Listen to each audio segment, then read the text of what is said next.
This is a Harley Davidson Ironhead Sportster.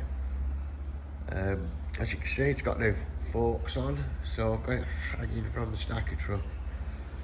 The engine turns over because I've put it in gear and turned the back wheel.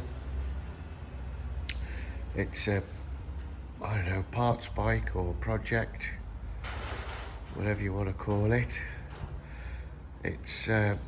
It's got a Harley Davidson VIN number there, and it's 1971. But in the background there is another number stamped, but it's clear to me that the white number is the original one, as it's got the Harley star on it. And the engine is from a 1972. It's got no starter motor on it.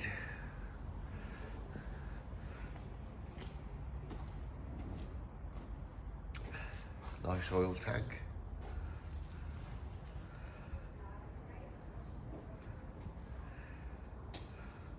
Well, there's quite a lot of parts on it, or it's a big project.